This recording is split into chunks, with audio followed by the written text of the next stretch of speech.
Hey guys, welcome to the Flower Funnel Chat podcast.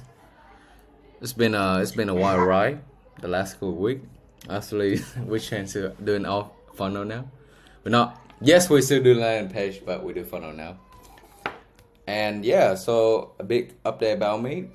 Just be living life. Looking sexy and everything. Looking all white. How about you, Eric? Like, how you been, bro? Um, Good man. Just chilling out in Bangkok, doing a bit of work, Shout out to Khao getting some Sang. client Shout out to work Khao done. Sang. Khao Sang. Yeah, too many Khao San Road visits. If you know, you know. If you know, Well, you know. pretty much been life so far. Yeah. What is quite tight, right? People don't really tell you about this. It's like it's literally like you. Yes, you can have time for personal life, but if you actually take on a big project that you have to launch a product, get client review, it's actually fucking take so much of your time. Oh yeah, like you literally just wake up, you're on the laptop, you get your bit of food, you're back on the laptop, get a bit of food, back on the laptop, just like that over and over. How much time we stay on the phone together? Too much, bro. I'd say 3 4 hour say day. at least 4 hours today. Yeah. Yeah, That's typical. Like every day is like 3 4 hours.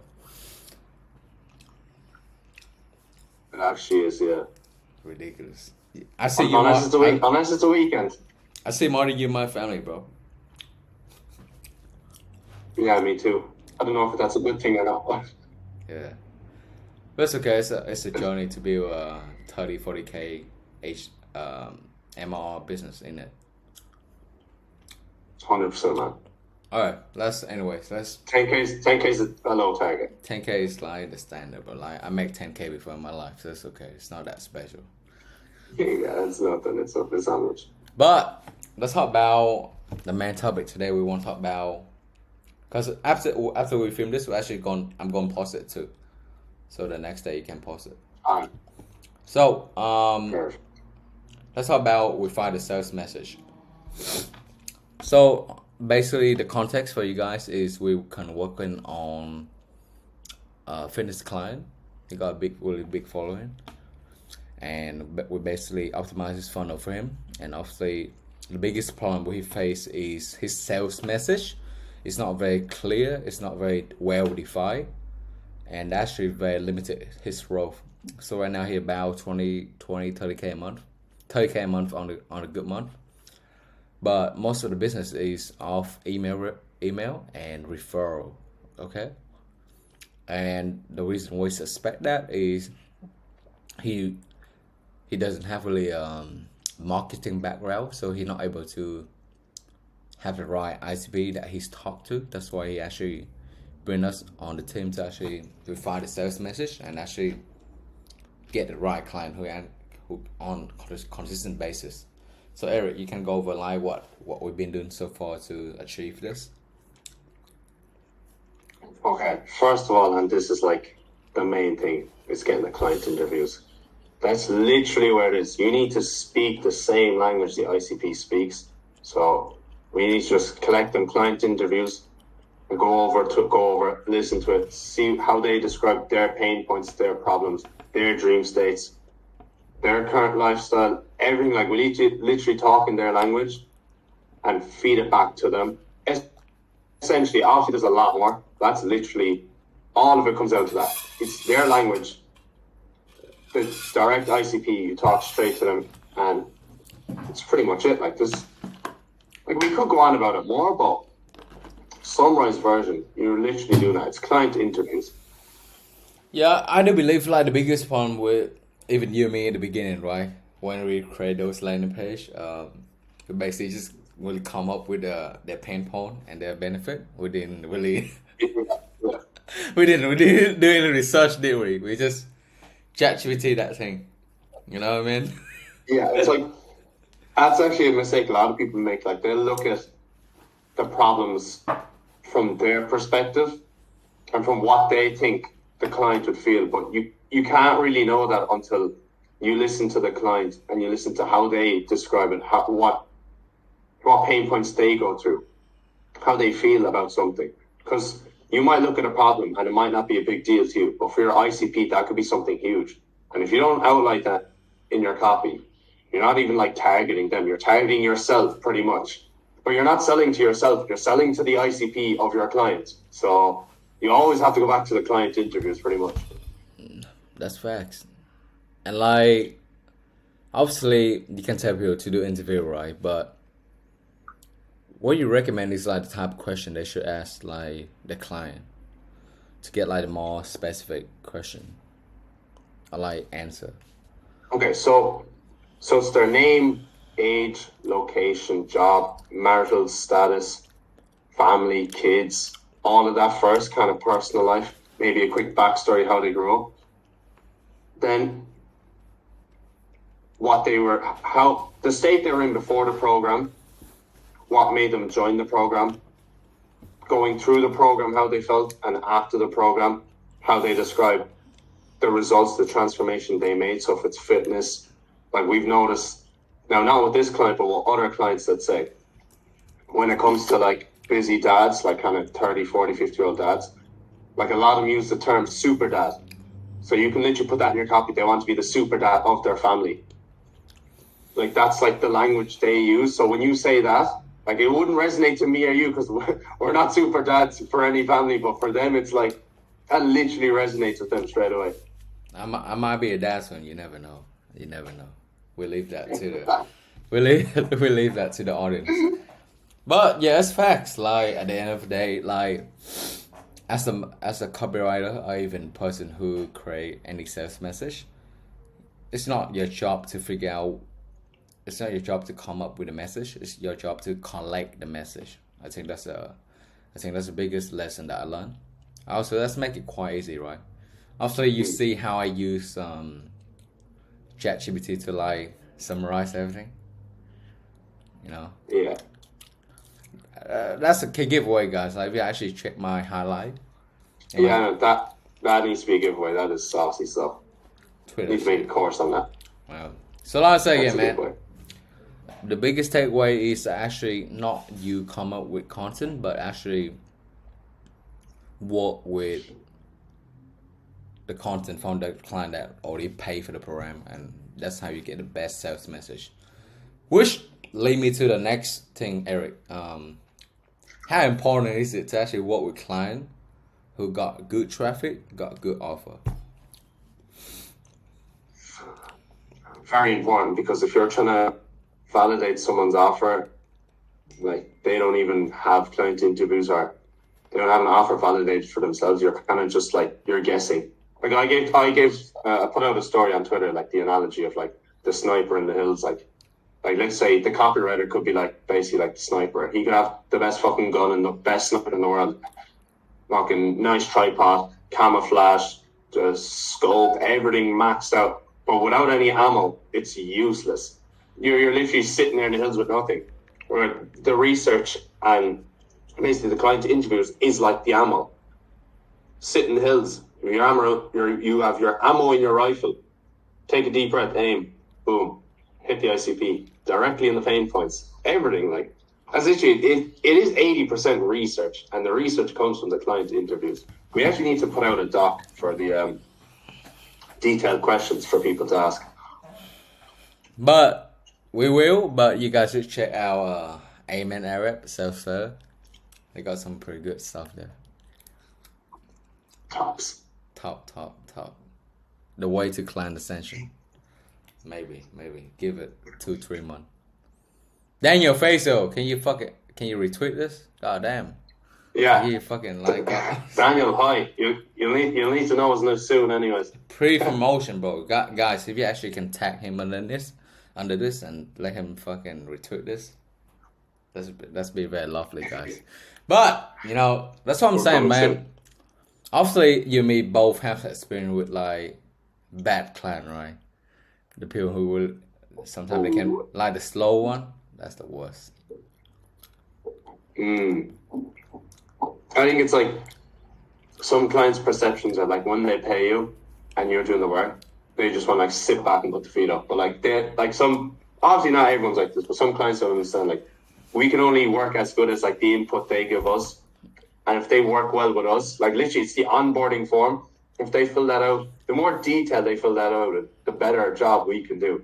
The more client interviews they have, the more detail we have, the better our copy is. So like we can do our best, and we do our best, but it literally, our result we get for you depends on what you give us in the onboarding on the client interviews, pretty much. Like Exactly. Like, I don't care how much that's the money. truth. Like you can't.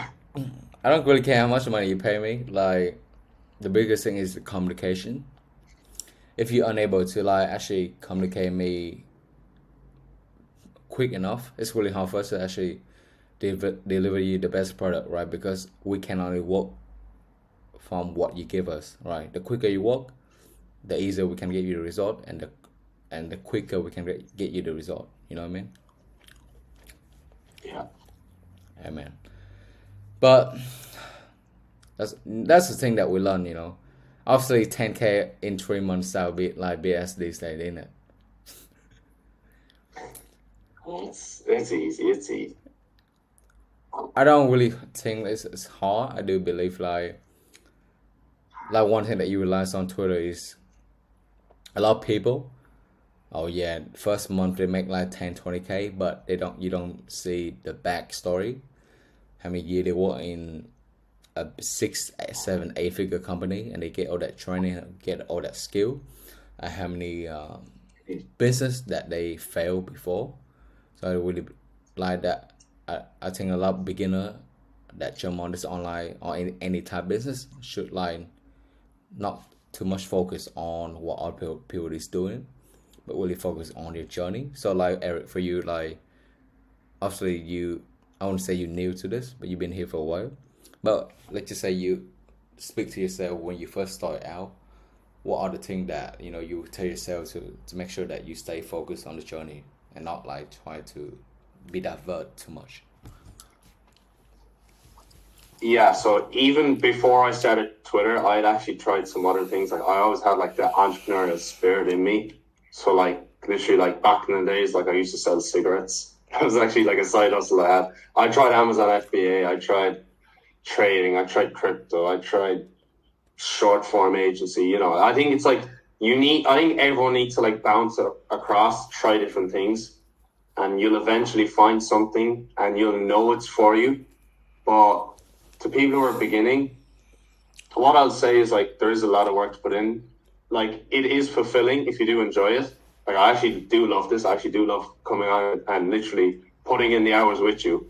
But it's not like as glamorous as people make it out to be. Like you're not going to hit 10K in 3 months. And it's not like it's all these like biz op people on like Instagram and TikTok where they're like top 5 side hustles to make 10K per month in 2023. All you have to do is just put an affiliate link here and people will buy your product. Like it's like the biz op community is kind of like made like fuck people's perception up pretty much and made people believe that all you have to do is just download Shopify, open a store, find a product, and it's like but in each of those steps there's like hundreds of different other steps. You get what I mean? Like Well, that's what makes step. Like based on what you say, right? Also, when people say 10K a month, they don't really understand the type of business model that you run.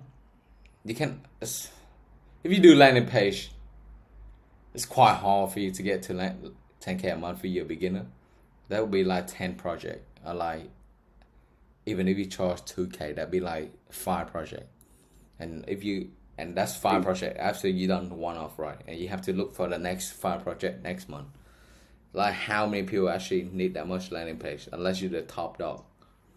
So for the people who want to make like above 10K, 10, 20, 30, 40, 50, 60K and above, you gotta really look for a business model actually pay you permanently, and you want to look for a client that work with you long term. That's why I say anything that you roll for the client. I hate to use the word role partner. It's oversaturated. It's the market sophisticated that now. But yeah. you have to look for a business model actually you help the client generate revenue. And I think that's really the key way for you to get to 10K very quickly.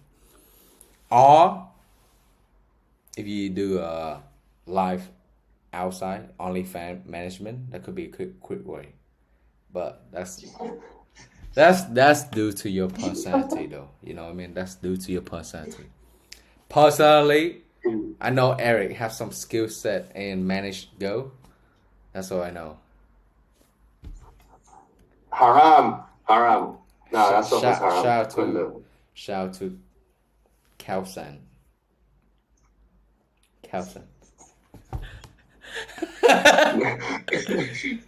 It might just rebound completely. Eric Lynch, OFM guy. OnlyFans, bro. Shout out to that, bro. You know what I mean? Hey, man. People make money how they want to. I cannot really force you. But I do believe, like, if you can do anything, try to do sales first. That thing is translated to everything else, because that's everything in life. Sadly, Eric didn't do sales stuff, so he don't know how to communicate properly. So excuse the audience. Yo. I'm not that bad, but yeah, no, I said it before. Like, if I could go back like a couple of years, I would have started off in sales. But I can't change nothing now, so it's all good, anyways. But to anyone who's young listening to this, don't get me wrong, online business is good. But if you're struggling, I would go in sales. Eric might haven't done sales in professionally, but he definitely done sales in Tinder, and he been closed a lot of deals. You know what I mean? I would follow, but the dating version. He got that flower funnel in the Tinder, guys. So if you're looking for your Tinder funnel optimization, hit up Eric. He can take care of you. But we're gonna make it. It's a quick one for the first podcast episode. But we will get back to you next week with the second podcast, which should come out in the next 2-3 days. It should be quite easy. Anyways, guys, hopefully you like this video. Like, subscribe, retweet, share it to your friend, family, grandmother, grandfather, anybody. If you know anybody who run a 6, 7, 8 figure business, it would be very lovely. Send that to their chat. Just say, check out these two funny dudes. Don't say anything about business. Just say, check out these two funny guys. But that's my word for the audience. Do you have anything, Eric? Thanks for listening, guys. Thanks for listening. See you in 3 days. See you in 3 days.